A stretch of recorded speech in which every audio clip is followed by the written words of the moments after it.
दिव्यवाणी दिव्यवाणी दिव्यवाणी दिव्यवाणी. मगच्या बाबयनीनो थोडी भुरग्यांक सैरीक आनी पळयतात तांच्या पुतांक आनी आमचे लागीं येतात पदलेल्यांची वळख काय तें बरें कुटां आमगी म्हण सांगतात बरें कुटां आमगी म्हणून देखून आमी विचारचें जाय बरें कुटां म्हळ्यार कालें बरें कुटां म्हळ्यार कालें तांकां व्हडलें घर जाल्यार बरें कुटां म्हणचे की या मस्तू आसता न्ही प्रासा जाल्यार तोटां आनी प्रासा जाल्यार बरीं कामां आसात बरीं जोडां जाल्यार बरें कुटां म्हणचें गी या घरा मस्तू पेट्यांनी बांदून गेल्यात आनी येताना व्हडले गोंगतात व्हडले व्हडले पेट्या ते बरें कुटां म्हणचें गी व्हडली गेट आहा घराक तें बरें कुटां म्हणचें गी कालें पळोवन आमी बरें कुटां म्हणचे ओलोली चेड्याची सेरी खायल्या दुवेक तें बरें कुटां आमगी बारी बरें कुटां आमगी फादर बारी बरें कुटां आमगी तुमी सांगल्यार मात मुखारेचें तुमकां वळोवका गे बरें कुटां बरें कुटां एक सादारण कुटां आनी बारी बरें कुटां म्हण एक सादारण कुटां एक बारी बरें कुटां म्हणून तर बारी बरें कुटांबाचें लक्षणां कहलीं कहलें लक्षण खऱ्या कुटुंबाक आमी बारी बरें कुटां म्हणयेत कहलीं लक्षणां खरें गूण आसा जे कालें पळोवन बारी बरें म्हणयेत आतां ते मोबायल पळोवन आमी म्हणयेत तातूंत कहलें पुरो सॉफ्टवॅर आसा पळोवन त्या मोबायलाचें आमी मोल बांदता एक साडो बरो आसा जाल्यार ताका कळटा पळयता तांकां कहली पुरो जर आसा म्हणून त्या जरी प्रकार त्याचें मोल येता एक घराक जाग्याक खंयच्या कडेन आसा कालें म्हूण सांगयत आनी ह्या बऱ्या कुटुंबाक आमी खंयचें कुटुंब बरें म्हण सांगचें कहलें ताका मानदंडा खंयचें यार्ड स्टीक घालें मेजर करचें यार्ड स्टीक हें बरें कुटां म्हणून म्हणून कालें पळोवन देखून हे बऱ्या कुटुंबाची एक खंयच्या कुटुंबांतल्यान आयिल्लें भुरगें आमकां बरें कुटुंब काल्याक म्हळ्यार आमचें भुरगें बरें जावचें बऱ्या कुटुंबांतल्यान आयिल्लें भुरगें बरें आसता देखून आमी कशें फायंड आवट करचें आतां बऱ्या कुटुंबाचें भुरगें जावचें बऱ्या कुटुंबांतलो भुरगो जावचें आमच्या दुवेक बऱ्या कुटुंबां दिचें बरें कुटुंब म्हणून आमी म्हणटा तें बरें कुटुंब सोदून काडचें कहलें कशें सोदून काडूंक जाता आमकां बरें कुटुंब म्हणजे एक आतां प्रश्न येता देखून आनी एक मोगाच्यान ह्या बऱ्या कुटुंबाक म्हणटाना कशें सोदून काडचें म्हणून त्या वेळार वयचें आनी एक जालें म्हळ्यार भुरग्यां कडेन आमी पोरू एप्रिलांत हांव भुरग्यांक हांगा रजा म्हणून लॉकडावन आसल्या वेळार मस्त भुरग्यांक हाडलें भुरगीं आयकना तें सांगिल्लें कालें करचें गी म्हणून मस्त भुरग्यांक हाडलें देखून आमी ल्हान भुरग्यां कडेन पुराय विचारलें कालें म्हणून सांगल्यार तुज्या मम्मी डॅडी तावन तूं कालें अशें आयकता म्हणून भुरग्यांक काल्याक तशें उपाद करतात कालें सांगलें आयकनात म्हणून देखून आमी भुरग्यां लागीं जालें पुता भांगारा तूं हांव मम्मा डाडा तावन कालें आसयताय मम्मा तावन डाडा तावन ताणी एक जाप दिल्ली जावन समोगाच्यान सोडावत भुरग्यांक मम्मा डाडा तावन कालें आसयताय म्हणून फोन केल्यार हांव विचारलां आनी एक गेरे घालून खंयचे गेरे घालून हांवें बरोवन दवरलां तिगे रिसर्च केलां देखून मस्त जाणां भुरगे डाडा म्हजे सांगता खेळना डाडान म्हजे सांगता खेळाचें मम्मीन म्हजे सांगता खेळाचें व्हडली मायन म्हजे सांगता खेळाचें हें डाडा मम्मी आनी ग्रँडपा बाबू माई मम्मी डाडा न्हू सगळ्या ल्हान भुरग्यांनी सांगता बसून खेळचो एक खेळ कलो आदी मागान हांव थोत्त कलो तो म्हळ्यार लुडो तें म्हळ्यार कोणेंय शिकयत तें आमच्या हातान ना तें लाक्क अशें घालता न्हू 100 पडल्यार मुखार वचोंक 5 पडल्यार 2 पडल्यार 1 पडल्यार 1 वचोंक तशें पुरा लुडो तकड्यांक कळोंक जाता भुरगीं अशें येता लुडो खेळोंक बोर्ड गेम बोर्डार खेळचो गेम मामा डाडा आनी बरोचें व्हडली मायन बसोचें व्हडली माय शेकर घालता न्हू भुरग्यांक बारीक कशी आनी थोड्या भुरग्यांनी म्हळ्यार खोलो हांवें विचारचो खोलो गेम तुका जाय म्हणून आनी ताणें म्हळें स्नेक आनी लॅडर आसतना वयरेचें स्नेक आनी गिळ्ळार सकयल येवचें व्हडली माय गिळ्ळो व्हडली माय सकयल गेली डाडाक सोरपान गिळ्ळो आनी व्हडली माय वयर सोडली म्हणून भुरग्यांचो खोलो आवाज खोलो खेळ हें हाडे एक कुटांब खालें म्हळ्यार खेळचें कुटांब बरें कुटुंबाचें लक्षण ती सांगता तांणी टायम दिला गी म्हणलें ती सांगता देखून तळी भुरगीं सांगतात कुटांब सांगतात ते एन्जॉय करूंक अशें येतात हें कुटुंबाचें बरें लक्षण सांगता खेळचें सांगता आसचें सांगता टायम स्पेंड करचें कुटांब बागी कुटांब बरें कुटांब हें पळोवन हांव व्हडल्या व्हडल्या घरांनी पळोवन बरें म्हणना व्हडल्या व्हडल्या घरांत बरें म्हणलें जाल्यार व्हडल्या व्हडल्या घरांत हांव हाडलीं चेडवां डायवोर्स जाल्यान व्हडल्या व्हडल्या घराक दिल्लीं चेडवां ते चेडके कश्ट दितात व्हडल्या व्हडल्या घरचे तांकां तें बरें वचोन चेडवांक कश्टोवन रडोवन आसात वय चेडके थोडे व्हडल्या व्हडल्या घरांत हांव चेडवां येयल्लीं चेडके कश्ट जातात व्हडल्या घरांत हांव येयल्लीं चेडवांक कश्ट जातात देखून व्हडलें घर पळोवन न्ही व्हडलो तांचें गूण पळोवन व्हडलो गूण खंयचो त्या व्हडल्या कुटुंबाचो कुटांब व्हडलें जाल्यार एक सांगाता खेळचें lovely awesome family awesome family ताचे character of the awesome family is they play together playful family playful खुशालायन सगळे दीस खुशालायन आसचें सांगाता खुशालायन आसचें हें बारी बरो एक व्हडलो गूण समिक्षा आमी पळयल्ले एक हांवें 46 भुरग्यांक व्हडना येजो म्हणसर पळयलां ल्हान भुरग्यांक दुसऱ्या क्लासींत हांव एक 6-7 क्लासी म्हणसर तांणी पळय तेंत आनी कोणें मोबायलान खेळचें एका एक 1 to 1 मोबायल पळोवन एकल्यांत खेळचें पूण हें सांगता कुटुंबान सांगता पप्पा मामा आनी पुरा कोणें सांगूना मोगाचें न्हू कोणें सांगूना पयलें हें म्हणून बिचाक हेचें ह्या सिटी सेंटरचें ना ताणें पयलें सडोत भुरग्यांक सांगलें म्हळ्यार लुडो सांगता बसून खेळचें पप्पा म्हणजे सांगता खेळना मम्मी खेळना म्हणून तुज्या मम्मीन जावन कितें आशेता म्हळ्यार ताणें म्हजें खेळोंक आशेता म्हणून थोडी म्हणली डाडान क्रिकेट खेळाचें म्हणून थोडे मम्मी क्रिकेट खेळटा तांचे बॉल उडोवचें धरचें आनी पुरा घरा तशें मम्मा तीं कुटाम तीं भुरगीं पळयचें दुसरींत तीं बरी भुरगीं तांचे ती व्हड जावन काजार जावन गेल्यार ते घरा दिवो पेटयतात दिवो उजवाड हाडटात उजवाड चेरके त्या बरें लायफ फ्युचर दितात सांगातात व्हंकलेच्या सांगत आसतात पयलें खालें म्हळ्यार लुडो खेळचें आनी स्नेक हॅड लाडार म्हळ्यार भुरग्यांनी दुसरें म्हळ्यार फारका घेवचें फारका सांगाता वचून फारका आपण व्हरना डाडा कित्याक रडटाय तूं कित्याक हट्ट करताय म्हळ्यार म्हाका फारका आपण व्हरना थोड्यान म्हळें बिचाक व्हरूं ना आमकां वर्सां परून बिचाक गेल्या म्हूण बिचाक थोड्यान सिटी सेंटराक मॉलाक आनी प्रमाणे सांगलें तशें एन्जॉय लायफ टुगेदर करचें कुटाम बेस्ट कुटाम पूण म्हणून सांगाता खूब वेळ करचो बेस्ट कुटाम पूण आतांची कुटुंबां खयलीं मोगाच्या न्हू आत्माची कुटुंबां too busy too worn out म्हळ्यार पुरासानान ती झरोवन गेल्लीं कुठे काम कर येताना पुरासानेन येवन झरोवन गेल्लीं कुटुंबां झरल्यान तांचेर उलोवचें बरी ना घरा निश्चंत झरोवन गेल्लीं कुटुंबां टायर्ड पुरासानेन भरलीं झरोवन गेल्लीं कुटाम देखून कुटाम म्हळ्यार काम मात्र न्ही इल्लें खेळ आनी फन लवींग फॅमिली प्लेफूल फॅमिली ही बेस्ट लक्षण एका कुटुंबाचें तुमी व्हडलें घर म्हळ्यार व्हडलें कुटाम म्हळ्यार हें कुटाम प्लेफूल सांगाता खेळोन खेळोन आसचें कुटाम व्हड म्हणून देखून भुरगीं उडास्तो व्हरतात मोगाच्या न्हू भुरगीं उडीसो खाली आमी सांगलीं उतरांनी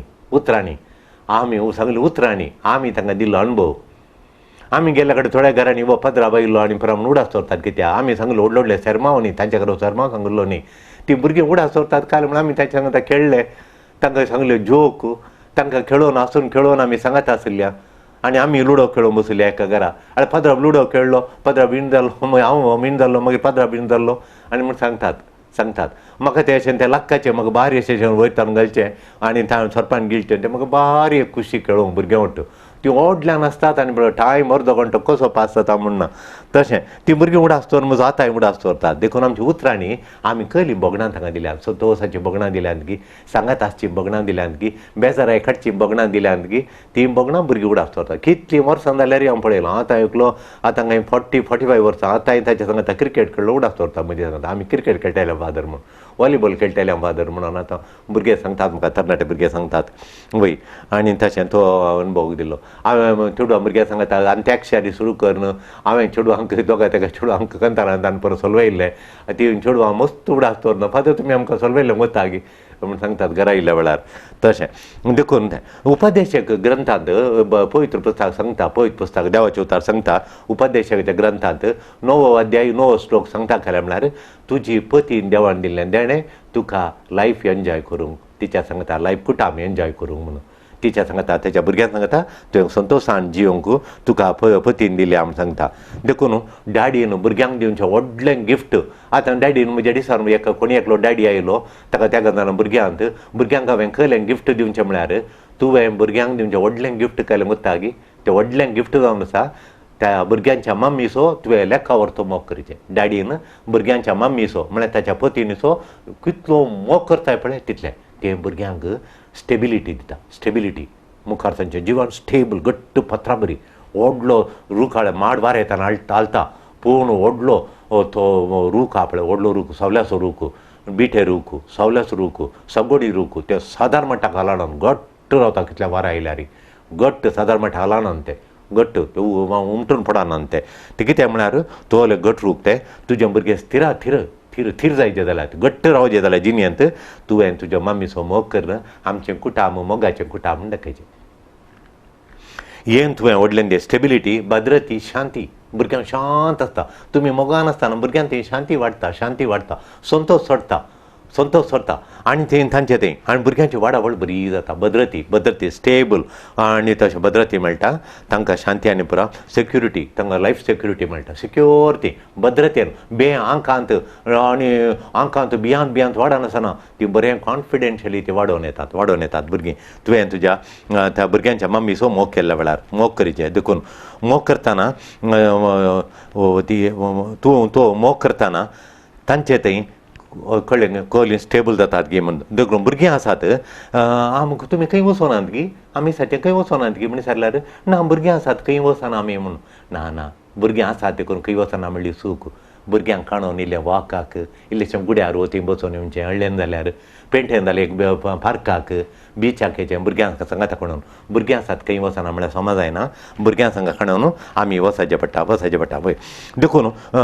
पार्काक आनी परायचें भोव गरजेचें. देखून आवय बापायनी संबंदाचें मॉडेल जायचें. आवय बापाय मदलो संबंद पळोवन भुरग्यांनी वाडाचें. ह्या कुटुंबांत हांव तुमी सिलेक्ट करचें. हें व्हडलें कुटुंब, हें ऑसम फॅमिली, हें भाग्य कुटुंब, एक भारी बरें कुटुंब हें म्हळ्यार संबंदांचें मॉडेल, आवय बापाय मॉडेल. किर्तान सांगता 120:7 127 वर्स 3 सांगता काल्यार भुरगीं देवाचें देणें तुका. देवान दिलें वर्तें देणें भुरगीं तुवें एन्जॉय कर, ती देणी एन्जॉय कर. Enjoy the gift. Children are the gift from God. You enjoy it. तुका एन्जॉय करूंक दिल्यान यू एन्जॉय इट तें करचें तुवें, ताका एन्जॉय करचें. देखून तांकां जाय जाल्ले नीड आमी गरजो ताचे खंय गरजो पळयता. शूज गरज आसा शूज हाडिल्ले, वस्तूर गरजा वस्तूर हाडिता आमी वस्तूर हाडिता आनी तशेंच हाडिता आनी खाल बुक्स हाडिता तांकां एज्युकेशन फीज बांदता बरेंच काल व्हरता सगळी करता. पूण दे ऑल्सो नीड मात्रेन तांकां थोडे वॉन्ट्स आसात. वॉन्ट ती आश येतात थोडे अत्रेगात भुरग्यांक. अत्रेग म्हळ्यार तुवें टायम आश येतात ती तुवें टायम दिचें तांकां. त्या टायम वस्तू आश येतात भुरगीं आनी तो टायम तुवें दिवंक प्रयत्न करचें. भुरग्यांक टायम एक टायम तुवें दिचें वय की न्ही. टायम गरजेचो करचेसो आनी खाण अशें येता. तुजो खाण वस्तू मात्र न्ही, शूज मोबायल आनी मात्र न्ही, तुजो खाण तुजे दोळे टेंशन गमाण तांचेर. तुजें खाण तूं आयकता गी. हांवें सांगलें डॅड मस्त विशय सांगूंक घात. डॅडा खाण दिता गी, मम्मा खाण दिता गी. तो बस्ट भुरगीं इस्कारान धरल्यो थोडेशें हांव सांगूंक खाण दिचें. न्हवऱ्यान व्हंकलेक खाण दिचें. ती कालें सांगता तितलें सांगलां पुरो तिच्या ती एकालो म्हणचे उमेद भरता तिचें थंय. न्हवरो उलयतना हांव बायलेन खाण दिचें. तें खाण गरजेचें. दोळे दिचें टेंशन दिचें. देखून दोळे खाण आनी हें विसरतात भुरगीं टायम विसरतात. वस्तू मात्र न्ही तें दिचें. हें पयलें लक्षण मोगाचें पयलें लक्षण. एक खेळांतय आमी कुटाम सांगत हाडिचें आमी खेळांतय सांगत हाडिचें. देखून पयलें लुडो आनी तें बरें सांगता बसून खेळचें. मागीर पार्काक वयचें बिचाक येचें आनी सिटी सेंटराचें भोव बरें. दुसरें म्हळ्यार सांगता एन्जॉय करचें. लायफ सांगता एन्जॉय करचें आमी सांगता करचें. मागीर टायम दिचें खाण दिचें दोळे दिचें भुरग्यांक एटेंशन दिचें फोकस करचें भुरग्यांचें. तें बरें. हें पयलें लक्षण बऱ्या कुटुंबाचें लक्षण. दुसरें बऱ्या कुटुंबाचें लक्षण खालें म्हळ्यार वाडावळेचें उत्तेजन दिचें. वाडोवंक भुरगीं वाडाचें. थोडी आमी खाल जाता कूड वाडयता व्हडली मोठी जाता. ती मोठी कूड मागीर व्हड जाता आनी बरें एक्स्ट्रा वेट आनी आसून कली भुरग्यांक पिडा येता. कितल्या जाणांक डायबिटीज जाता. आमकां मागोवंक हांगा फोटो आनी बरें दितात. हांगा ते आमच्या आल्तारी कडेन फोटो पळोवन थोडी आहात पळय डायबिटीज आनी कली पिडा भुरग्यांक चिंतिनातल्यो पिडा कली एलर्जीच्यो पिडा आनी पुरा तें आमी सड जाल्लें खावन आंगाक सोसूंक जायना तशें पुरा. देखून उत्तेजन वाडा म्हळ्यार सर्वतोमुख अभिवृद्धी तर ऑल रावंड डेवलपमेंट म्हणटा भुरग्यांक वाडवाळेक उत्तेजन दिचें. वय ती बेस्ट फॅमिलीचें नांव खालें म्हळ्यार बरी फॅमिली ऑसम फॅमिली बरी फॅमिली ती खाले वस्तू दिता वाडावळेक वस्तू दिता वाडावळेक वस्तू दिता मोगाच्यान. यू आर देखून तो आमी विचारचें our family is growing or not growing. Our family is growing or boring म्हणून आमी भुरग्यां कडेन विचारचें तुमची फॅमिली ग्रोईंग की बोरींग म्हणून दोनी सांगचें हांवें. ती वस्तू बरोबर भुरगीं boring our family is boring म्हणटात. आमची आयकताल्यांची फॅमिली कहली ग्रोईंग वाडची फॅमिली की या बोर जावची फॅमिली. आमची बोरींग न्ही ग्रोईंग फॅमिली जायचे मोगाच्यान. लुकाच्या वांजेलांत 2 अध्याय 50 श्लोक सांगता जेजू वाडलो जाणवायेन वाडलो मागीर तो खंय प्रायेन वाडलो. जेजू प्रायेन वाडलो प्राय वाडले. त्या प्राय प्रकर्त बुदोवंकाय वाडली. प्राय प्रकर्त मेच्युरिटी आयिल्ली ताका. मेच्योर जालो तो. खालें सारकें खालें न्ही म्हण ताका कळ्ळें. थोड्या भुरग्यांक खालें करचें म्हणून उतरां पुरो आवय बापायन सांगून दिचें. वाडवळना देवाक आनी हेरांक मानवांच्या बरी देव वाडलो. जसो मी वाडलो देवाक आनी हेरांक पेल्याक तांकां मांडवांच्या बरी तो सगळी ताका मांडवाले देवी मांडवालो एरी मांडवाले ही वाडावळ आमचे ते हेजे गेल्या वर्साचे की आमी इल्ले म्हण इम्प्रूव जाले ह्या वर्सा म्हणली सारकें म्हज्या रिलिजियस जिनियंत हांव गेल्या वर्साचे ह्या वर्सा चूर म्हण इम्प्रूव जाला आमगे म्हण पळयचे गुणांनी इम्प्रूव जाल्लो अशें गुणांनी मागण्यांत देवाच्या समानता घे म्हण पळयचे थोडीं कुटुंबां आसले कडेन आसात वाडानात ती थंयत 5 वर्सां पयलें 10 वर्सां पयलें 20 वर्सां पयलें आतां थंयत वाडानात कार रावल्या कडेन मुखार वचना तशें वाडानात देखून आमची चडावत समस्या खाल्या म्हणल्यार भुरग्यांक खायले कारण आतां मस्त जाणांक पळय दादल्या मनशांक काजर करून दिल्ल्या कडेन आनी तरणाट्यांक खंडवटे समस्या कसले समस्या म्हणल्यार मगोच्यानो हे समाजचे बाळपणांत हांव आयिल्ले वाडावळ समान जावना देखून वाडावळ जायनासतना ह्या भुरग्यां कडेन काजर जाल्यार मस्त कश्टांची लायफ लाँग सफरींग हांचे कडेन काजर जाल्यार म्हळ्यार वाडानांतल्या भुरग्यां कडेन काजर जाल्यार थोड्यो संगती करेक्ट करून आवय बापायनी शिकोवनात थोड्यो संगती आवय बापायन करेक्ट करून शिकयचे जाल्यो त्यो तांणी करेक्ट करून शिकोवनात ह्यो 5 संगती करेक्ट करून शिकयचे 5च मस्त विशय याद पडना हांवें म्हज्या कावन्सिलिंगांत आनी बेस्ट फॅमिली पळोवन ऑसम कपल तांचे तान पळयलें काय म्हळ्यार 5 गूण हे 5 गूण तुमी शिकयले जाल्यार तुमची भुरगीं आपुरबाय गेल्ल्या कडेन सक्सेसफूल कामाच्या जाग्यार लग्न जाल्यार चोरको जाल्यार चेडूं जाल्यार व्हंकल न्हवरो सगळ्यांक जाय जाल्लें मरता म्हणसर ह्यो 5 आवय बापायनी ह्यो ल्हानपणांत हांव शिकयल्यार ती भुरगीं बारी बरी जातात बारी बरी जातात मगाच्यान त्यो कळली ती 5 म्हणून पळय फस्ट काल म्हळ्यार आमची बोगणां फिलिंग्स ताचे संगे कितें करचें फिलिंगां ल्हानपण भुरग्यांक फिलिंग येतात राग फिलिंग मोग फिलिंग वय bad sadness feeling I feel sad आळे फिलिंग आनी जॉय फिलिंग आनी depression feeling tension feeling dejection feeling rejection feeling हे फिलिंगां सांगता कशें डील करचें कशें हँडल करचें ह्या भुरग्यां ल्हानपणांत हांव शिकयचें आतां घरांत पळय कोण त्यो आवय बापायन सांगलें फिलिंग आयिल्ल्या क्षणां भुरगें म्हणटा तुका बेजाराय भोगल्या म्हूण भुरगीं बेजारान भोगता गुंतून काल जाता म्हूण ताका नेम इट त्या फिलिंगाचें नांव ताका शिकयचें ल्हानपणांत हांव सॅडनेस भोगतां आतां डिप्रेशन भोगतां हांव डिजेक्शन भोगतां तें पुरा ताका भुरग्यांक शिकयचें आमी ते भुरग्यांक ल्हानपणांत ताचें नांवां शिकयचें मागीर गुर्तीचें कसलें फिलिंगांत आसा म्हूण भुरग्यांक कळाचें कसलें फिलिंग्स आसा म्हूण आनी एक्सप्रेस करचें ती बोगणां एक्सप्रेस करचें व्यक्त करचें भायर दाखयचें उसारीचें भायर दाखयचें बोगणां रोडोवन ती बोगणां काडचें आतां व्हडली माई सरली भुरग्यां सांगात आसताली खेळून आली लुडो खेळटाली आवय बापायक टायम नासलो ती खेळटाली व्हडली माई खेळटाली आनी व्हडली माई सांगात बारी जॉली आली आतां व्हडली माई सरली भुरगीं रडटात रडा नाका पुता रडा नाका तोंड हात दवरचो रडा नाका ना रोडोवंक सोडीचें भुरगीं थोडे डिस्कालांत उणें मार्क काडटालीं बरीं हुशार जालीं भुरगीं उणें मार्क काडटालीं म्हज्या ऑफिसाडें रडटालीं हांव रडा नाका म्हणून म्हज्या तोंडांत येवना रडा नाका म्हणना पुरा रडोवन जाल्ल्या उपरांत तांणी भायर मागीर लोक भायरेचें म्हज्या वण्टीच्या ऑफिस रुमाच्या बैलां रडचें तांणी हुशार भुरगीं एक 100 काडचीं भुरगीं पुराय 88 86 पुरा काडटात भायर रडटात हांव रडोवंक सोडचें तांकां भायर रडोवंक सोडचें कित्याक म्हळ्यार एक्सप्रेस करून शिकयचें वय एक्सप्रेस करचें मागीर वचोन तें रडोवन जाल्या उपरांत कळलें तांकां सांग इल्लेशें सांगूचें कित्याक ताणें उणें काडलें सोदून काड म्हूण सांगतात ती म्हाका येवन सांगतात काल्याक ताणें उणें काडलें नेक्स्ट टायम ते मिस्टेक करनात तशें ती बोगणां काडी घातल्यार ती दुखीचीं बोगणां भितर दवरलीं जाल्यार काजर जाल्ल्या उपरांत सडन न्हवऱ्या कडेन काडटात ताच्यान काजर जावन गेल्यार थंय कुटुंबाडे न्हवऱ्याच्या कुटुंबांत काडटात आतां चेडो खावन जालो म्हळ्यार ल्हानपणांत ताणें बोगणां काडूं ना जाल्यार काजर जाल्यार बैलेच्या वयर काडटा तो बायले कशें तो रागान आनी परत करून अशें करता की ताका बारीक कस जाता ताचे कडेन डील करूंक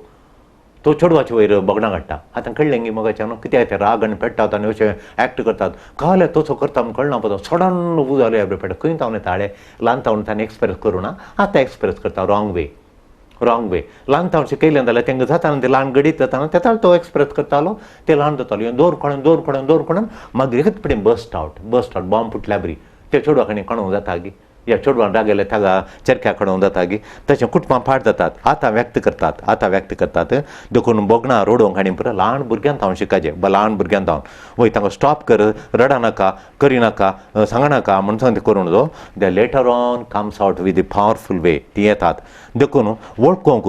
बरीं बोगणां केलीं हार्मफूल बोगणां केलीं राग हार्मफूल राग काडूंक आनी हार्मफूल तो कसो काडचो कायलें करचो भुरग्यांक ल्हानपणी आवय बापायनी शिकयचें आवय बापायनी शिकयचें बरीं बोगणां आनी बॅड हार्मफूल बोगणां फिलिंग्स कळले म्हणून भुरग्यांक शिकयचें आनी हें एक बोगणां डील करून हें खरेंच मोगाचें आमच्या भुरग्यांक आनी हांगा मस्त जाणां भुरग्यांक आमी ट्रेनींग दिता शिकनातल्या भुरग्यांक ते हट्ट करतात आनी परत काल सोदून काडन ते हट्ट करनातल्या बरी तांची बोगणां एक्सप्रेस करूंक आमी शिकयता ती भितर धरलो एकच फावटी आवय बापायचेर काडटात व्हड जाता आनी परत देखून आतां शिकयता आमी दुसरें कालें म्हळ्यार कॉन्फ्लिक्ट मॅनेजमेंट झगडें कशें काडचें इत्याद करचें गे म्हणून झगडें इत्याद करूंक शिकयचें समाज सारकें शिकयचें हें बरें शिकयचें झगडें जाल्ल्या वेळार भाव आनी भयण झगड्यां पडटा म्हळ्यार तांकां गुजी करचें आनी न्ही तांकां इत्याद करून शिकयचें आतां एकल्याक कंप्लेंट करूंक झगड्यां करता जाल्ल्या क्षण आवय बापाय पळयता आवय बापायच्यान दूर आनी येताना तुजी सूख कळली पुता सोदून काड म्हणजे पयलें मेळ तुजी सूख तुजें मिस्टेक कितें खालें केलें पुता तुवें मोगान ताका सांगचें पटलून जावन कोलो मिस्टेक तुवें केलें पयलीं तुजो उलया मागीर ताचो उलया दट्टूचो उलया पयलो तुजो मिस्टेक कोलो उलय सांग पुता ती सांगता तसो मिस्टेक जालें ताची सूख पळोवंक आनी आयकचें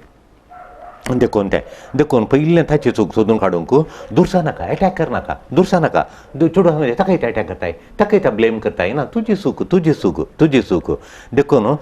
ताका एक्यूज करनाका ताका चुकीदार करनाका तुजी सूख म्हणाजें हें एक दुसरें झगडें इत्याद करचें दुसरें म्हळ्यार ताची दूख पळय आतां धाट्टू पळय ताका दूख आसा म्हण चेडे सांगाचें चेडे ताची दूख पळय ताणें सांगलें आयक तो कायलें सांगतालो आयक पळय आतां ताका आपयता आनी ताणें सांगयता तो कायलें सांगता पळय आयक ताका ताणें सांगलें कायलें पळय उगयत राव तो सांगता पळय ताका आपयना एरान तुवें खालें केलें म्हणटा एरान सांगता पुराय अशें जालें तूं आयक ताका दुखलें खालें म्हण आयक ताचें आयक ताका हर्ट फिलींग ताचें हर्ट पळय ताका गमान दी ताच्या दुखीक गमान दी म्हणाजें देखून सत्य मोगान सांगचें ह्या चेडवाक मोगान सांगचें सत अशें जाल्लें पुता अशें तुवें केलें ही सत गजाल you did not have a discipline you did not have respect ताका रेस्पेक्ट दिजें मोगान सांगचें धाट्टूक रेस्पेक्ट दी म्हूण सत घाल म्हळ्यार रेस्पेक्ट दिजे सत गजाल ती सांगाचें भुरग्याक ती मोगान सांगाचें मार न्हू बडी हें म्हणून न्ही आनी ती तितलें लढाय करनात ती हें दुसरें मेळ मागीर काल म्हळ्यार एकामेका अटॅक करचें न्ही एकामेक तांचे प्रॉब्लेम खालें पळय प्रॉब्लेम अटॅक करचें एकामेका अटॅक करचें न्ही you are donkey you are stupid म्हणून ती उलोवन पडटात यू आर थर्ड क्लास ना अटॅक करूं नजो भुरग्यांक शिकयचें अटॅक करूं नजो तुमी प्रॉब्लेम अटॅक करचें कालें करचें जालें तुवें ताणें खालें केलें तुका टी व्ही पळय जाली न्ही तुवें गेम पळय जालो टी व्ही तो खेळटा तुका ओलो टायम ताका तोलो टायम आमी प्रॉब्लेम सॉल्व करया सांगाता बसून तुका खंयच्या टायमार जाय ताका खंयच्या टायमार जाय म्हणून ते रिमोट कंट्रोल तांच्या हातान दिजें तशें प्रॉब्लेम सॉल्व करचें मागीर हें दुसरें झगडें इत्याद करचें तिसरें भुरग्यांक शिकयचें जाल्यार 5 हांवें सांगलें गूण पयलें खाल म्हळ्यार फिलींग एक्सप्रेस करूंक शिकयचें भुरग्यांक दुसरें खाल म्हळ्यार झगडें इत्याद करूंक झगडें जाल्ल्या वेळार इत्याद करूंक भुरग्यांक शिकयचें तिसरें खाल म्हळ्यार लुकसाण लॉस जाल्ल्या वेळार आतां व्हडली माई सरली तो लॉस जालें भुरग्यांक ती व्हडली माई ना डाडा पप्पान तांकां नाका म्हळ्यार ती कामा कडेन येतात ती मेळनात घरा येताना व्हडली माई जाय आतां व्हडली माई ना कालें करचें तो कुठेय पाहिजे दिसता भुरग्यांक कालें करचें म्हूण कळना ते थळार व्हडली माई ना लुकसाण जालें लॉस जाला व्हडली माई ना लॉस जाली तिका पूर्ण मातये पावून जालें आतां व्हडली माई ना कालें करचें म्हणून आतां ताणें कालें करचें म्हळ्यार लॉस इत्याद करूंक हँडल करूंक इत्याद करचें कशें आनी लॉस हँडल करचें कशें म्हण सांगचें लॉस संबंद लायफान ते संबंद लॉस जालो एक संबंद पयलें ताचें बरें फ्रेंड आलें आतां रिलेशनशिपान तें चेडूं उलयना जाल्यार ही चेडूं रडटा म्हाका तें फ्रेंड ना उलयना म्हणजे तें कशें हँडल करचें म्हणून वडिलांनी शिकयचें थोडें लायफ लॉस जालें लायफ लॉसाचें बेस्ट फ्रेंड त्या खालें म्हळ्यार तें भुरगें सरलें म्हणचें त्या इस्कालांत या ताची मोगाची आवय व्हडली माय सरली म्हणचें त्या तर कालें करचें कशें हँडल करचें ग्रीफ म्हळ्यार रुदान रडचें हाव टू एक्सप्रेस ग्रीफ रडचें बरें म्हणाचें रडोवंक सोडचें 2-3 दीस इल्लें रडोवंक सोडूं आमी सांगात हात घालून बसून हांगा ताच्या कांद्याचेर हात घाल्या पुरो आवय बापायनी रडोवंक सोडचें रडोवन it's okay weeping is okay it's okay good रडोवंक सोडचें इल्लेशें भुरग्यांक मागीर ताका पटलून धरलें जाल्यार तितलेंच व्हडली माय मोग करतले आतां ना म्हणून to be sad is okay sad जाल्यार बेजार जाल्यार ओके तें एक्सप्रेस करूंक सोडचें इतलें धड मागीर आनी एक कालें शिकयचें म्हळ्यार लायफांत अप्स एंड डावन आसा म्हणून लॉस काणूंक परत सकाळीं आतां इल्लेशें लॉस कालें ताचें मार्क उणें मेळ्ळें रडलें मुखार कशें तें करचें म्हणून नातल्यार मुखार तो काल करता म्हळ्यार आतां लॉस कालो एग्जामान तूं बरयना हांव कितलीं भुरगीं हाडटा वीज कालोक तोचो ना काल एकलें मॅथ्सान वचोंक तोचो ना मॅथ्स बरयना म्हणून भुरगें मागीर आमी ताका कळलें करता एग्जाम चलता आनी एग्जाम बरें ना म्हणून मग क्वेश्चन ताका हांगा भितरले मोरले आनी बरें करून पेपर केलें घेता तें बरें कर मार्क काडला म्हणटा सांगता वय जिनी चडावत उणी जाता मग अप्स एंड डावन चड उणें जिनियें जाता म्हणून सांगचें पूण लॉस नाश करिना म्हणून सांगचें लॉस जाता नाश करिना म्हणून मुखार बिजनस केलो त्या भुरगो बिजनसूच करूं मुखार वचना बिजनस एकचूर लॉस जाल्यार ना बिजनस लॉस जाल्या वेळार त्यो सोमाक कर मुखार उठून मुखार हेचें कशें गे म्हणून आवय बापायनी भुरग्यांक शिकयचें एक काम गेल्या वेळार आनी कामाक तो सोडून देदेस्पर जातात आनी डिप्रेशन येता भुरग्यांक हें नासलें बरी आवय बापायन ट्रेनींग दी एक काम गेलें आनी एक मेळटा पुता घरा राव म्हण सांगचें तशें देखून फुडें चलोवंक तांकां एबिलिटी मुखार वचूंक ability to go forward ability to go forward हें आवय बापायनी तांकां शिकयचें ability to get up and get back get up and get back again get up and get back again शिकयचें परीक्षा फेल जाल्यार इस्काल वचना म्हणून सोडून इस्काल वचचें मुखार मार्क काडून सांगचें फुटबॉल मॅचांत तो चलवालो जाल्यार फुटबॉल खेळना ना खेळाचें कराटेन चलवालो कराटे खेळना ना कराटे खेळाचें कराटे खेळ मुखार बिजनस घालतना एक चलोवन येयलो तो मुखार बिजनस सोडून सोडटा ना तो बिजनस मुखार व्हरून वचचें हें शिकयचें सो तें शिकयचें जालें एक लॉस शिकोवंक जालें सो तें शिकयचें जालें खालें म्हळ्यार मौल्यांक गरजेचें म्हळ्यार वॅल्यूज मौल्यांक शिकयचें मौल्यांक शिकयचें देखून मौल्यांक शिकयतना मोगाच्या न्हू वय वॅल्यूज मॅटर म्हणून आवय बापायन शिकयचें वॅल्यूज भुरग्यांक तें कसलें चड गरजेचें म्हळ्यार कसलें चड गरजेचें कसलें न्हय कसल्या गुत्त दिचें कसल्याक न्हय म्हणून पटी सांगचें बरें न्हय म्हूण शिकयचें यारांक दुरसोवचें बरें न्ही यारांक क्रिटिसिजम करचें बरें न्ही म्हण तें ल्हानटावन शिकयचें बरें क्रिटिसिजम करचें बरें न्ही म्हणून मागीर खालें बरें सत्य उलोवचें बरें म्हणून आवय बापायन ल्हानटावन भुरग्यांक शिकयचें प्रामाणीकपण ऑनेस्टी आनी डिसिप्लीन सगळें शिस्त कशें शिकयचें खायन कशें ह्यो वॅल्यूज बरो हार्ड वर्क टायम वेस्ट करनासतना शिकचें कशें सांगाता खेळचें कशें झगड्यां करनासतना खेळचें कशें एकामेक एडजस्ट करचें पेशन्स जॉय पीसफूल आसचें ह्यो वॅल्यूज आनी परत भुरग्यांक शिकयचें वय संवसार शिकयता मोगाच्या न्हू संवसार खाले शिकयता म्हळ्यार मोर मनी मोर सक्सेसफूल म्हूण मोर मनी आसल्यार मेक मनी राती मुसर बस काम कर दीस रात काम कर make more money you are successful and you are contented तृप्ती आसा म्हूण फुलफिलमेंट आसा तृप्ती आसा म्हूण सांगतात मागीर जायते पयशे जोडले जाल्यार दरी कोणान मरतात ब्रिजांत हांव सकल उडला एकलो भुरगो तृप्ती ना आळे बरो पयशे आहात सक्कडी आहात जुगात कारण येतात कित्याक तर देखून संवसार शिकयता मेक मनी म्हूण सारकें न्ही सत न्ही संवसारान शिकोवचें देखून ते संवसार देवान सांगलें सत देवान सांगलें सगळें शकता देखून भुरग्यांक मौल्यांक सत मौल्यांक शिकयचें संवसारांनी संवसार चड जाणांनी पुगारल्यार बारी बरें म्हणून चड जाणांनी पुगारल्यार सगळ्यांनी प्रेस केल्यार ताळयो थापडल्यार तुका सदांनी ती ताळयो थापडल्यार तूं मोलादीक तूं सक्सेसफूल मॅन सक्सेसफूल गर्ल तूं सगळ्यांनी ताळयो पिटल्यो गी म्हणून देखून सड्ड म्हण तांच्या ताळयांत ना तुजें सक्सेस तुजें सक्सेसाचें कशें तुजे वॅल्यूज गांधी सक्सेसफूल जालो ताच्यो वॅल्यूज वय तशें देखून फ्रेंड्स आतां व्हिडिओ गेम थावन शिकतात सत न्हय जाल्ले मस्त शिकतात सत न्हय जालें फ्रेंड्स आतां व्हिडिओ गेमां थावन सत न्हय जाल्यो सबार संगती शिकता येतात मोगाच्या एक संगत काले गे म्हूण सांगल्यार खाल म्हणजे यू फील गूड म्हळ्यार शिकयतात हांवें पळोवन हर एका की मोबायल दाखयतात हे मोबायल कणयलो यू फील गूड आनी उरली मोबायल म्हणजे you don't feel good you feel good ते हर एक एडवर्टायजमेंट पळया गे तुमी टीव्हीचेर आनी येवचे एडवर्टायजमेंट न्यूजाच्या वेळार मदें येतात पळय ती पळया गे तुमी ताचें एकच तांचें कारण म्हणजे हें खाण येयल्यार तूं ग्रेट जाताय तुजें स्टेटस जाताय तूं तुका एट्रॅक्टीव जाताय यू फील गूड म्हणून तुज्या मतीन घालून सोडटा फील गूड म्हणून देखून तेन्ना तूं खाण येताय इतल्या मोलाचें खाण येताय जाय कितें तें खाण तें खाणून हाडल्या पर्यंत तुका फील गूड जायना थोडो तें मात मागीर आनी एक यें ड्रेस घालत फील गूड म्हणून भुरग्यांक खाणोवचें कारण मेटिरियलिजमाक तांचे संवसाराचें घालतात देखून आमी बरें घालचें हें बायक खाणयलें यू फील गूड ह्या बायकार येता तुका रायाच्या घाला you feel like king grow like king size म्हणून ही सिगरेट ओडल्यार ग्रो लायक किंग सायज म्हणून सिगरेट खाणून एकलो रावला किंग सायज म्हणून हें पुरो पटी देखून तें खाणें जें म्हणून यू फील गूड म्हणून देखून सैतान 3 ताळण्यो घालता मोगाच्यान ह्यो 3 ताळण्यो घालता संवसारा मुखांत सैतान 3च ताज्यो मेन ताळण्यो आसच्यो 3 एक कालें म्हळ्यार लास्ट ऑफ दी हाय पळयल्लें जाय last of the high last of the I म्हळ्यार पळयल्लें जाय दोळ्यांक पळयल्लें जाय म्हणून वरबस दोळ्यांक वरबस हें घालून सोडटा तो दोळ्यांक पळयल्लें वरबस खाणें म्हणून एक मग लास्ट ऑफ द फ्लॅश कुडीची ओडणी घालून सोडटा कुडी ओडणी तें हें कुडीची ओडण्यो कुडीची थाण बागोवची कुडीची ओडण्यो मागीर प्रायड ऑफ लायफ गर्व गर्व व्हडलें घालचें हांव ताच्याक बरो दिसाचें हाच्याक बरो व्हडल्यांक घरासाचें व्हडल्यांक घरा मग करून तें व्हडलें आमचें तें दवलत मर्जी घालून सोडटा त्या मर्जे खातीर आमी कितें करता आनी कित्या लॉसान पडोन आमी नास जाता एका फाटल्यान यो आनी पंची बरी सोय पळय देखून एक पळयचें आनी बरी संवय म्हळ्यार बऱ्यो संवय भुरग्यांक तें घालचे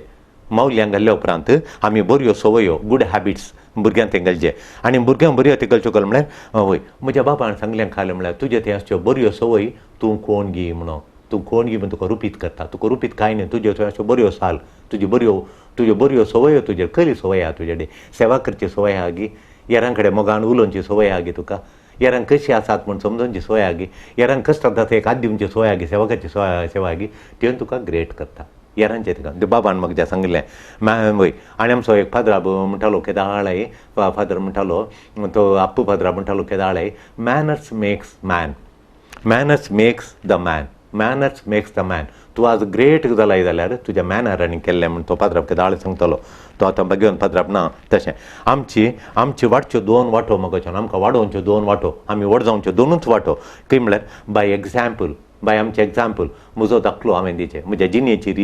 जिणेची रीत हें कुटाम वाडटा हें भुरग्यांक वाडटा आवय बापायची जिवोवची रीत एग्जाम्पल तांणी दिवची देख आवय बापायची देख गरज तांणी देख दिनासतना तोंडान सांगल्यार कांय वाडना कुटाम वाडना आवय बापायची देख तांणी मोग करची तांणी प्रामाणीकपण तांणी दिवची सेवा तांणी दिवं उदारपण तांणी दिवचें उलोवचें सत एकामेका दिवचो आदार तें भुरग्यांक तशेंच करता भुरग्यांक दुसऱ्यांक म्हळ्यार तांणी उलाणें संभाशण घरांत घोवा आनी बायले मदें संभाशण कॉन्वर्सेशन तांचें उलाणें घरांत उलाणें एक तांची देख एक तांचें एग्जाम्पल एक कॉन्वर्सेशन तांची जिणेची रीत देख आनी तांचें उलोवणें सांगता जेजूच्या बड्या वांजेलांत खाडी आमी जेजुआंच्या वांजेलांत 13 अध्याय मस्त काजारांक हांव शर्मा सांगल्या वेळार आपयल्या वेळार हे विशय सांगता जो 13 अध्याय 14 श्लोक 13-14 जेजू म्हणटा शिसांचे पांय धुले आनी जेजू म्हणटा जशें हांवें तुमचो मोग केलो तुमी तसो मोग करा तशें आमी तुमचे पांय धुले तशें तुमी एकामेकाचे बागोवन पांय धुया त्या दाडा लोक जाणा जातालो तुमी म्हजे शीस म्हणून जेजू हांवें कितें केलें तुमी करा हांवें केलें आनी तांकां तो करता आनी करूं आवय बापायन सत उलयचें भुरग्यांक सत उलोवंक आवय बापायन एकामेकां मोग करीचें भुरग्यांक मोग करूंक शिकयचें ती ह्या भुरग्यांचें व्हडलें कुटाम तें ह्या कुटुंबांत हांव ह्यो चेडवाक करूं ह्या चल्याक तुज्या चेडवाक त्या कुटुंबांत दी हें व्हडलें कुटाम हे उडा निर्धार करच्यो 5 विशय कळ्ळ्यो गे आमकां एक बोगणांक कशें उसारूंक कळ्ळीं भुरगीं ती तांचे कडेन तें व्हडलें कुटाम तें भुरग्यांक ट्रेनींग दिल्यार बोगणांक कशें तें व्हडल्या कुटुंबाचें लक्षण ती भुरगीं बरें कळ्ळें एक तें दुसरें म्हळ्यार व्हडल्या कुटुंबाचें घालें म्हण सांगल्यार चडावात घालें म्हण सांगल्यार दुसरें म्हळ्यार झगडे इत्याद करचें करतलो भयंकर बरीं भुरगीं झगडे इत्याद करून ती झगडोंक पडनात आनी एकल्या दुखयनात गेल्लें चेडूं संतोश आसा आनी दिल्लें चेडूं तें चेडूं संतोशान आसा चेडूय बरो आसा लुकसाण लॉस जाताना कशें हँडल करचें तें शिकयल्यार बारीं बरें तें शिकयल्यार मागीर तशें कलो लॉस जालें तक्षण ती परतून समाकरण घेवन येतात काम गेल्यार ते व्हडलो गालोटो करनात रडानात बोमानात ते एडजस्ट करून येतात मागीर मावल्ल्या वॅल्यू शिकयचे भुरग्यांक आनी म्हणजे बऱ्यो संवयो आमकां कितें आसा तें करता वय कॅरी फील येवन करता जेजू सांगल्या बरी कॉन्वर्सेशन वय देखून आमी आयकलां आतां बीग car you feel good not real हें व्हडलें कार आल्यार फील गूड जायना व्हडलीं कारां कितलीं दुकान बरोवन येता व्हडलीं कारां येतात कहलें प्रॉब्लेम येतात देखून भुरग्यांक सांगाचें व्हडलें कारां न्ही व्हडलें बायक तुका निभता तुजे स्टडीसाचेर फोकस कर म्हूण सांगाचें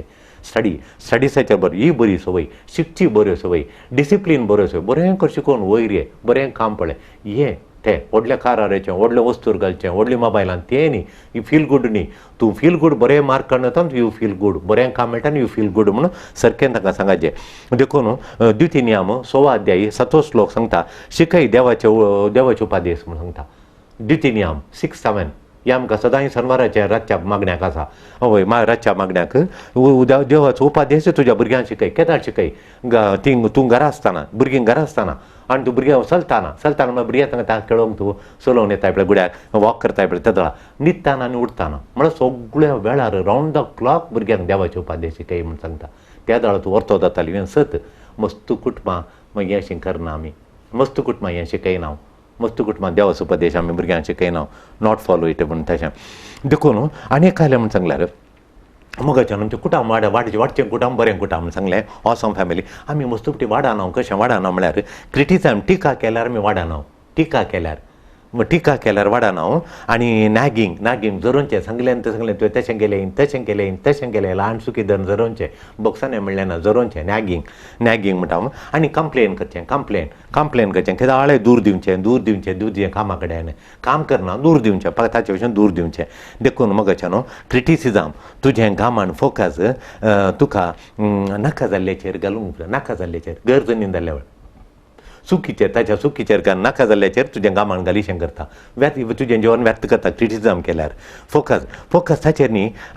फोकस घालचें तुज्या नाका जाल्ल्याचेर आळसाई लेट तूं डल तूं लेजी तूं उठानाय हाचेर तुवें सांगलें जाल्यार ताचेर तूं फोकस करताय देखून देवाचें उतार सांगता एफेसकारांक बरयल्या 6:4 केदार उडाचें चॅप्टर 4 श्लोक सांगता तुज्या भुरग्यांक नॅक करिनाका ताका ट्रेन कर म्हणून सांगता नॅक करनाका ट्रेन कर म्हणून कंपेरींग एक तें देखून आमी घालून घेवचें म्हळ्यार टिका करूं नजो भुरगीं वाडना टिका करूं नजो दुसरें घाल म्हळ्यार कंपेरींग करूं नजो सरी कर म्हळ्यार तुज्या भुरग्याक आनी एकल्या भुरग्याक लागीं कंपेर करचें आळे तूं हुशार नाय म्हणून आनी व्हडली सूख मस्त शर्मावणी सांगलें हांवें ही व्हडली सूख भुरगीं तक्षण ती मोत बसयल्या बरी जाता ती शिकनात वाडनात भुरगीं वाडनात कंपेर करूं नजो ती सूख कित्याक म्हळ्यार तुजीं भुरगीं युनीक तुजें भुरगें तांच्या भुरग्या बरी न्ही तुजें भुरगें युनीक ताचे भितर आसचें गिफ्ट दुसऱ्यांत ताच्या लागीं आसचें गिफ्ट दुसऱ्यांत तुजें भुरगें विशेश ताचें भुरगें दुसऱ्यांत तुजें भुरगें देवान विशेश दिलां देखून तुजे लागीं ताचेर सारी करून एकच लेखाचें खारांगीत न्ही तुज्या भुरग्यान दुसऱ्यांत गूण ताचे दुसऱ्यांत गूण तूं कंपेर करनाका तें हेल्पफूल न्ही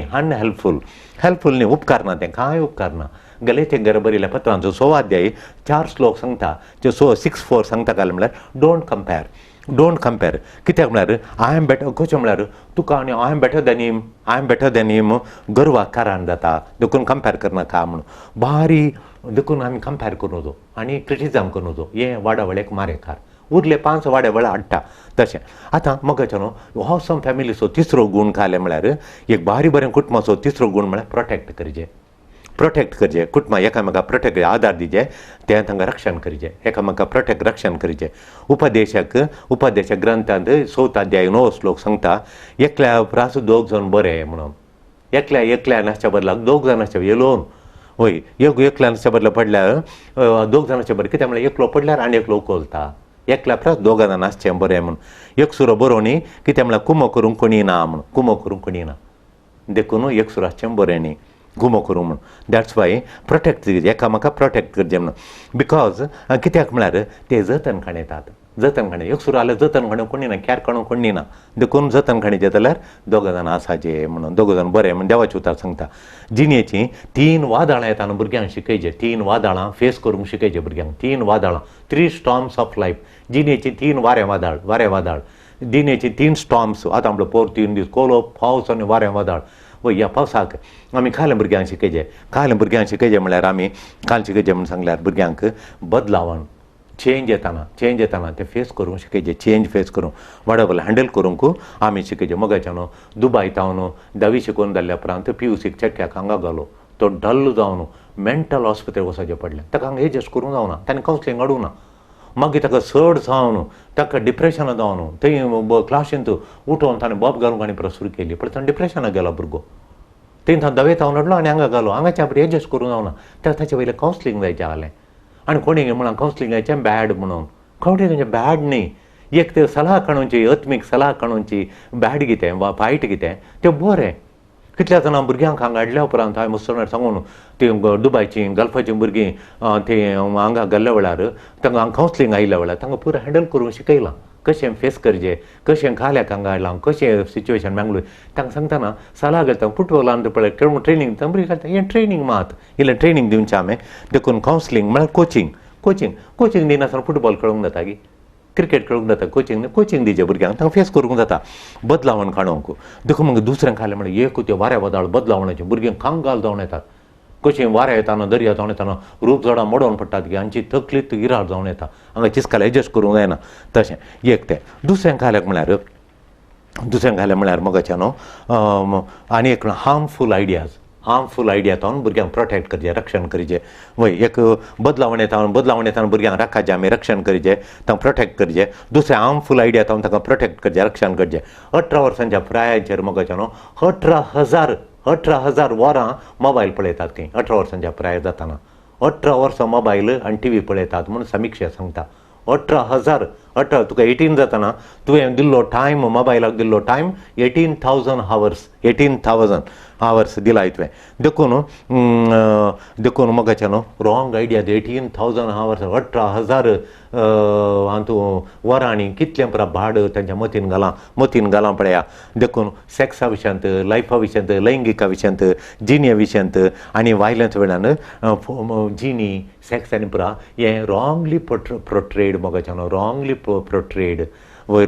प्रोट्रेड रॉंग वे हें दाखयलो रॉंग वे दाखयतात हें आसल्या बरें न्हीज न्ही वायट रितीन दाखयतात हांचे भुरगीं मौत पाड जाता भुरग्यांची मौत पाड जाता मोगाचें न्हू देखून आमी वायलंस हर्टफूल आयडियाज आनी पुरा घालता हर्टफूल आयडियाज आनी पुरा हें घालतात हांवें पळयलां एडवर्टायजमेंटां तें पुरा हें नाका जाल्लें काळजांत भुरग्यांच्या घालता देखून जायते फावटी भुरग्यांक रक्षण आसतना हाका वळख जातात आवय बापायनी रक्षा करचें आनी तूं ताणें वचनातल्या बरी हें तांकां ह्या हर्टफूल फिलिंगां नातल्या बरी आवय बापायनी तांकां रक्षण दिचें हें रक्षण दिनातल्या वेळार आमी व्हडले भुरग्यांक ह्या डिप्रेशनाक वळख जातात ह्या वायट हार्मफूल आयडियाज मारक आयडियाक चिंतपाक भुरगीं वळख जातात मारक म्हळ्यार मास्तू मारक चिंतपाक भुरगीं वळख जातात कुडीक बरें खाण दिवन कूड मोडली जाता पावना मोत वाडाचे मोतीक भद्रती दिचे कुडीची मात गरजो न्ही मोतीक जंक फूड दिवंक सोडूं नजो भुरग्यां आवय बापायनी ताच्या भुरग्यांनी कंट्रोल करचें तांच्या तरण्या मतींत कितें घालतात तें गरजेचें मेळप कितलें मेळप तांच्या मतीन घालतात तांकां तांच्या जिणेक बरें न्ही जाल्लें मती घालतात देखून वडिलांनी तांची मोत राखी जाय मोतीक भद्रती दिचे तिसरें खालें म्हळ्यार रिजेक्शन 3 वादळां म्हणलीं 3 वादळां वय पयल्या वादळ जावन बदलावण येताना वादळ येता दुसरें हार्मफूल आयडियाज मारेकार आयडिया मतीन घालची थर्ड रिजेक्शन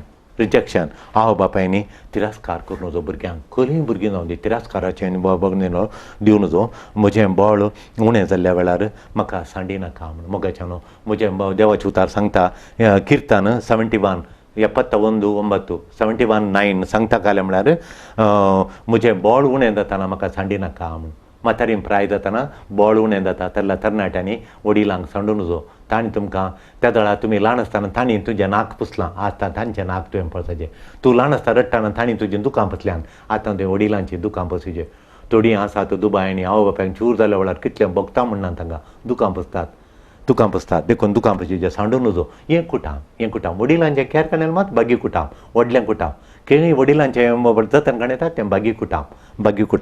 त्या कुटुंबाक आमी सोडून दिवचें नासलें त्या कुटुंबात चेड्याक आमी सोडून दिवचें हाडिचें त्या कुटुंबान हाडिचें देखून दादाक मामाक ग्रांडपाक व्हडली माय बाब आनी आबू तांकां पुरो आमी रिजेक्ट करून नजो प्रोटेक्ट करचें भद्रती दिचें मागीर चवथो गूण मोगाचो न्हू 4 गूण म्हणले हांवें हॉसम फॅमिली म्हळ्यार बऱ्या कुटुंबाचें चवथो गूण बरें कुटुंब म्हळ्यार चवथो गूण म्हळ्यार हेरांची जतन करचें कॅर करचें हेरांची जतन करचें आमी भुरग्यांक शिकयचें हेरांक हेल्प करूंक ल्हान आसतना हेल्प करूंक ती सुधा मूर्ती इन्फोसिसाची वडील